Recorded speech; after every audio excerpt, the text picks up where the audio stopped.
J'ai vraiment triché pendant mon mois.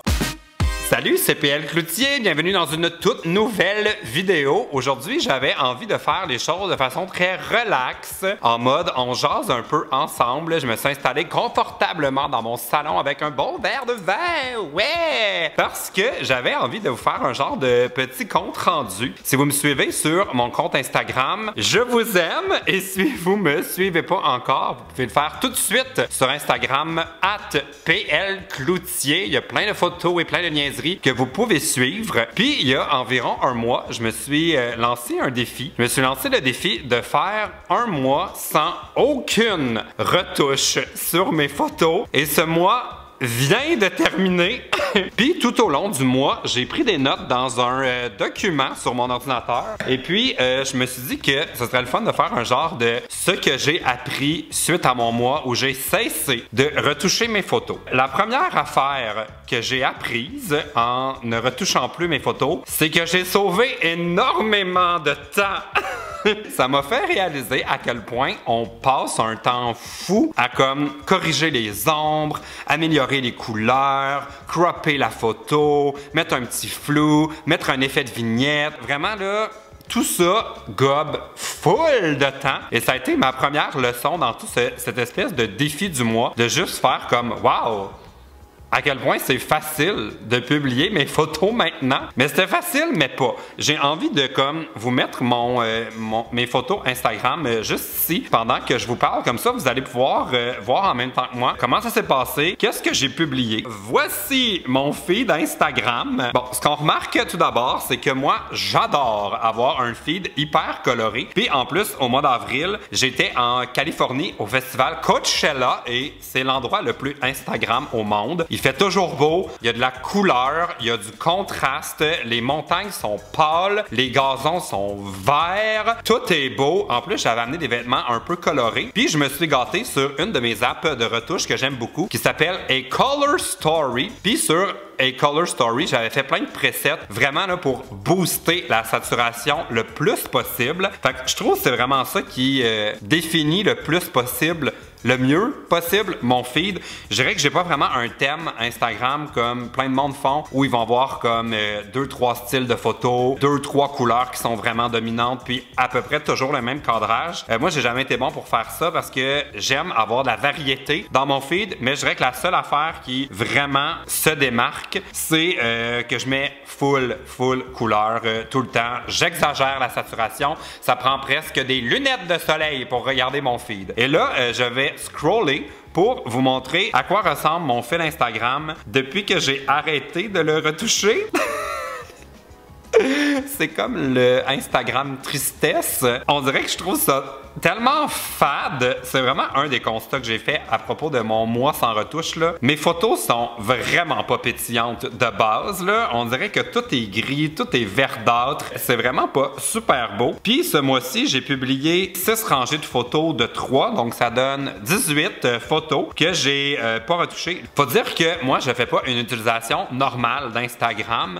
YouTube a vraiment toujours été le point de départ de mes choses. J'ai toujours été un YouTuber dans l'âme. Mais depuis, je dirais 2 ans, c'est vraiment sur Instagram que ça se passe. C'est là que j'arrive le mieux à rejoindre les gens qui me suivent. C'est aussi là que les marques ont envie de travailler avec les créateurs de contenu. C'est vraiment moins sur YouTube. Là, c'est incroyable. C'est le jour et la nuit depuis 2 ans. Ce qui fait que toutes mes impressions puis tout le défi pour moi de faire un mois sans retoucher mes photos, c'était beaucoup imprégné par le fait que pour moi, c'est mon gagne-pain. Je pense que si j'étais pas un Instagrammeur puis si j'étais juste un usager qui le fait comme pour un loisir, disons que c'était pas un travail mais vraiment comme un loisir, je pense que j'aurais pris vraiment ce défi-là un petit peu plus avec des pincettes, avec un grain de sel. Mais là, étant donné qu'il y avait quand même un enjeu de comme mon revenu dans le fond, mon entreprise, je sais pas comment appeler ça, mais il y avait comme toute cette couche-là de crainte que j'avais de diminuer mon engagement, avoir moins de j'aime, avoir moins de commentaires, puis pas parce que pour moi c'est un concours les j'aime là, mais vraiment juste parce que je le sais que c'est la raison pour laquelle on va me donner des contrats. Puis pour vivre, j'ai besoin d'avoir des contrats. Fait que là, je me disais, oh, est-ce qu'en ayant un fil Instagram qui est moins attrayant, moins esthétique, ça va faire en sorte que je vais perdre des contrats puis comme plus faire l'argent puis mon Dieu, faire faillite, devoir vendre ma maison puis aller vivre dans la rue. Oh! Bon, j'exagère un peu, mais c'est pour vous dire que pour moi, c'était comme une...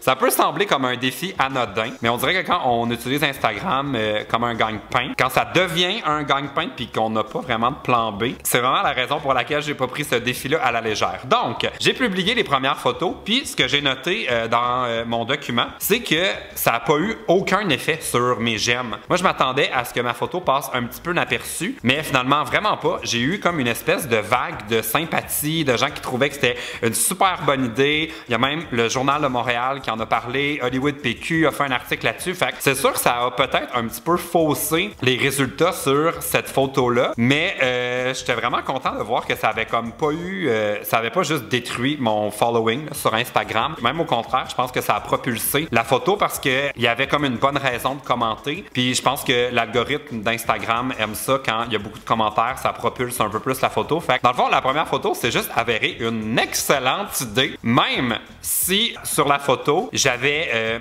je l'ai sauvegardée dans mon téléphone, je vais vous la mettre là. Voilà, ça c'est la photo sans retouche. J'ai des poches en dessous des yeux. J'aurais vraiment aimé pouvoir me faire un petit coup de Facetune juste pour m'adoucir la peau parce que cette photo-là, je l'ai prise avec un cellulaire dans une journée qui était quand même longue après 4 jours au gros soleil au festival à Coachella. C'est pas des conditions optimales. Si ça avait été un vrai shoot professionnel, mettons pour un mannequin, c'est sûr qu'on aurait eu beaucoup d'attention sur hydrater ma peau, me faire un beau maquillage, tout ça avant ma photo, ce qui n'était pas le cas parce que je me disais je vais juste la retoucher. Donc j'ai trouvé ça quand même rough. Plus de peur que de mal, tout le monde l'a bien aimé. Deuxième photo, c'est une photo que j'ai prise dans le stationnement à Joliette avec mon ami Rainbow. On a pris cette photo-là et ce que j'ai noté dans mon document, c'est que la photo a vraiment passé dans le beurre. Ça a comme passé sous le radar de l'algorithme. J'ai pas eu les j'aime que j'ai normalement là-dessus. J'ai quand même eu beaucoup de commentaires parce que je me disais qu'en cachant un genre de truc où seuls les gens de Joliette peuvent savoir que la tuque, c'est genre le Henri, c'est un restaurant à Joliette. Je me suis dit, si je le dis pas, il y a du monde qui vont être comme « Ouh, est-ce que tu es à Joliette? Team Joliette represent? » Fait que je me sens un petit peu comme... j'ai un petit peu joué un tour à tout le monde en me disant « Oh, je vais leur donner matière à commenter. » Puis ça va comme annuler le fait que ma photo est pas très pétillante. Puis ça va quand même aider ma photo. Mais honnêtement, je pense que c'est une mauvaise stratégie. Faites pas ça. J'ai eu à peu près la moitié des j'aime que j'ai normalement. Ma photo suivante, j'étais à la ronde. Puis ça, je dois dire là que cette photo-là... C'est pas tout le monde qui l'a trouvé drôle. Je faisais en mode genre, je me prends vraiment pour quelqu'un d'autre, je suis un mannequin. Fait que j'ai juste mis ma veste en jeans sur mes épaules pour faire Ooh, I'm so sexy.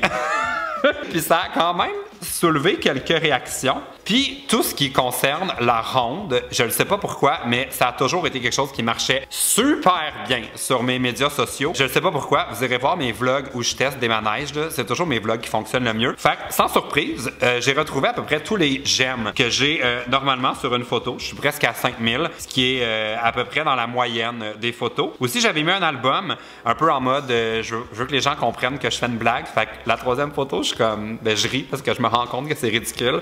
Mais c'est vraiment pas tout le monde qui a... qui a compris ça. J'avoue aussi que cette journée-là, j'aurais vraiment aimé pouvoir un petit peu accentuer les couleurs parce qu'il faut dire que cette année, le printemps a été long.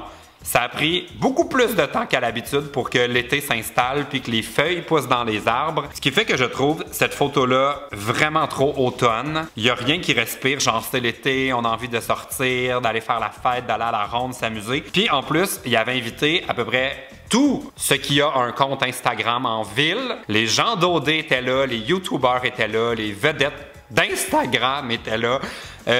Tout le monde était là et je peux vous dire que tout le monde s'est gâté sur le petit filtre pour exagérer les couleurs. Et mes photos, quand on regarde la moyenne des photos des gens qui étaient là ce soir-là, mes photos ont l'air vraiment ennuyantes. Fait que c'était quand même un bon test à faire. Ensuite, dans les jours qui ont suivi, j'ai fait un sondage en story pour savoir si on me permettait d'ajuster la luminosité et le contraste sur mes photos. Parce que selon moi, j'estimais que c'était pas vraiment une retouche dans la mesure où je modifiais pas quelque chose de la photo, je changeais pas l'image qui avait été captée. Je me disais que j'avais le droit de le faire, mais la majorité a dit que j'avais pas le droit de faire ces retouches, ce qui a surpris plusieurs personnes qui m'ont écrit en commentaire quand ils ont vu les résultats du sondage. Donc, Cam Grande-Brune et Jay Arsenault, qui sont des photographes dans l'âme, qui m'ont dit, voyons, les gens pensent que la luminosité, c'est une retouche, mais je pense qu'il y a un peu de mauvaise compréhension autour de c'est quoi ajuster la luminosité. Finalement, j'ai décidé que je me permettais de faire cet petit ajustement parce que je me suis dit, je pense que pour la suite du défi, je vais pas retoucher les couleurs, je vais pas ajuster le reste, mais tout ce que je pourrais changer mécaniquement en prenant une photo, je vais me le permettre. Puis ajuster la luminosité, c'est uniquement une question de vitesse à laquelle on a pris notre photo. Puis les appareils photo, comme si vous avez un téléphone intelligent, qui n'a pas un téléphone intelligent, mais vous le savez, c'est vraiment facile de le modifier. Si on clique ici sur le, quand on pointe la personne qu'on prend en photo, ça va être sombre. Si on clique son visage, ça devient un peu plus éclairé. Fait que la luminosité, dans le fond, c'est juste notre appareil photo, c'est le calcul qui fait. Ça fait que je me suis permis d'ajuster la luminosité sur les autres photos. C'est une retouche. En tout cas, à mon œil, ça ne l'est pas.